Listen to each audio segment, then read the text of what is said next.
We're Lucky 14 production, and today we're going to be brainstorming about our setting for our film Eve.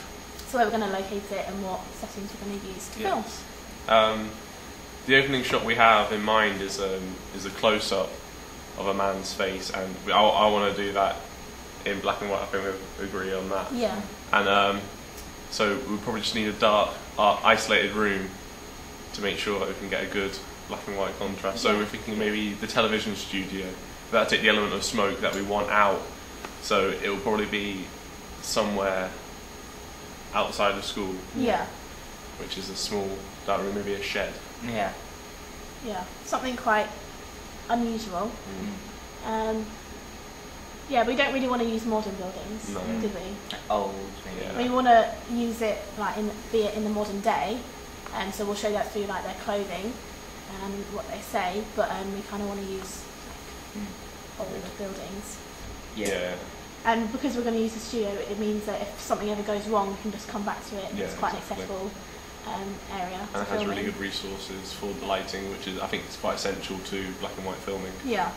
And so because it's so readily available, we can use it at ease. So yeah, they're kind of the two main locations for our film.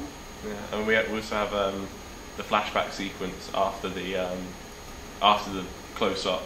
So we'll be looking to use quite a lot of places outside. These are just short snippets of the time where the girl and the boy spent together, and it's the good times that he's reminiscing on, and he's wondering to himself, how did it all go wrong? So I think beaches. Yeah. Quite colourful. I think connotations. I was thinking St Catherine's Pier. Yeah. For maybe like a walk, so you can get the pier, the railing, and then the sea as well. Seeing the beach, and that would be a nice shot. Because we're going in colour, we use like quite colourful places. Yeah. To make it contrast to the black and white.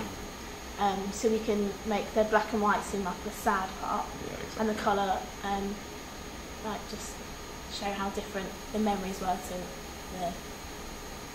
We also need a kind of counter with a window going past it, so we can get him when he first sees her, and he's sitting down, like in his job, just like, how can my life get any worse? And then this dirty-haired blonde.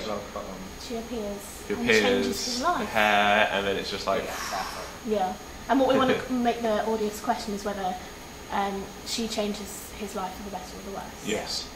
So. She would definitely be. I think she'll end up being a massive anti-hero. Yeah. So she'll be our main antagonist, and so we're going to include both of them to show the split. Yeah. It won't be. I think we shouldn't keep it too much on her face. It should be.